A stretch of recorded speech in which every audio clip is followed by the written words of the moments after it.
Hello guys, ഇന്ന് സംഭവ ബഹുലമായ എൻ്റെ വാട്ടൈ ഈറ്റിനിടെയാണ് ഞാൻ കാണിക്കുന്നത്. രാവിലെ ഒരു കാപ്പി കുടിച്ചുകൊണ്ട് അങ്ങോട്ട് തുടങ്ങി. ഈ കാപ്പി ശീലം എനിക്കില്ലാത്തതായിരുന്നു. ഇവിടെ കല്യാണം കഴിഞ്ഞ് വന്നേ പിന്നെ ഇതില്ലാതെ എനിക്ക് ജീവിക്കാൻ പറ്റാതെ രാവിലെ പോയിട്ട് നിർബന്ധമായിട്ടും കാപ്പി കുടിക്കും. പിന്നെ ബ്രേക്ക്ഫാസ്റ്റിന് പുട്ടും കടലയും മുട്ടയും വരുന്നു. മുട്ട ഞാനൊരു ഭംഗിക്ക് വേണ്ടി പുഴുങ്ങി വെച്ചതാണ്.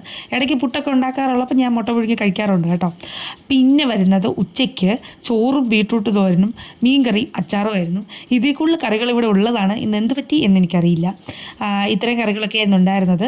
ഞാൻ ഈ രാവിലത്തെ ബ്രേക്ക്ഫാസ്റ്റ് കഴിഞ്ഞ് ഇടയ്ക്ക് അങ്ങനെ ഫുഡ് കഴിക്കുന്ന പരിപാടിയില്ല. ചിലപ്പോഴൊക്കെ വല്ലതും കഴിച്ച് ഫ്രൂട്ട്സൊക്കെ ഉണ്ടെങ്കിൽ കഴിച്ചാലേ അങ്ങനെ കഴിക്കുന്ന ഒരു സ്വഭാവമില്ല. കാരണം നമ്മൾ ഉച്ചയ്ക്ക് ഫുഡ് കഴിക്കാറാകുമ്പം ഈ ചെറിയ ചെറിയ ഐറ്റംസൊക്കെ കഴിച്ചുമ്പോൾ വയറ് നിറയും. പിന്നെ നമുക്ക് ചോറിനുള്ള മൂടങ്ങ് പോകും. അതുകൊണ്ട് ഞാൻ അങ്ങനെ കഴിക്കാറില്ല. ചില ദിവസങ്ങളിൽ വല്ലതും ഇഷ്ടപ്പെട്ടതൊക്കെ ഉണ്ടെങ്കിൽ കഴിക്കാത്രേ ഉള്ളൂ. പിന്നെ എന്ന് പറഞ്ഞാൽ ചിലപ്പോൾ ഞാൻ ഉച്ചയ്ക്ക് ചോറ് ഉണ്ണാറില്ല. ഡയറ്റൊന്നും അല്ല.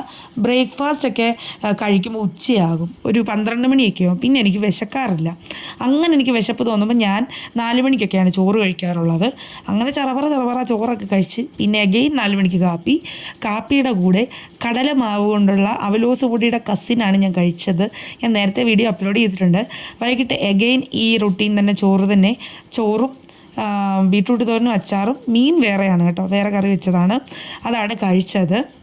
ഇത്രയൊക്കെയാണ് എൻ്റെ വാട്ടർ ഈറ്റിൻ്റെ ഡേ. നോർമലി ഞാനിതാണ്. പക്ഷേ ഇപ്പം ഞാൻ വെള്ളം കുടിച്ചാൽ പോലും എനിക്ക് വണ്ണം വെക്കുന്നൊരവസ്ഥയാണ്. പണ്ട് ഞാൻ വണ്ണം വെക്കാൻ ഒരുപാട് ആഗ്രഹിച്ച ഒരാളാണ്. പക്ഷേ ഇപ്പം ഞാനത് കുറയ്ക്കാൻ നോക്കിയിട്ട് എനിക്ക് സാധിക്കുന്നില്ല. ഒരു ചോറുണ്ണുന്നതുകൊണ്ടാണ് എന്താണെന്നറിയില്ല, എഗെയിൻ വെയിറ്റ് കൂടുന്നതാണ് കാണുന്നത്. ഓരോരുത്തരുടെയൊക്കെ വാട്ടർ ഈറ്റിനിടെ എനിക്ക് കാണുമ്പോൾ എൻ്റെ കണ്ണ് തള്ളിപ്പോകാറുണ്ട്. അതുപോലെ മിനിറ്റിന് കഴിക്കുന്നുണ്ട്. ഞാൻ ഇത്രയൊക്കെ കഴിക്കുന്നുള്ളൂ. നോർമലായിട്ട് ഒരാൾ കഴിക്കുന്ന ഭക്ഷണ രീതിയാണ് ഞാൻ കഴിക്കുന്നത്. പക്ഷേ അപ്പോൾ ഓക്കെ ബൈ, ഇത്രയൊക്കെ ഉള്ളൂ.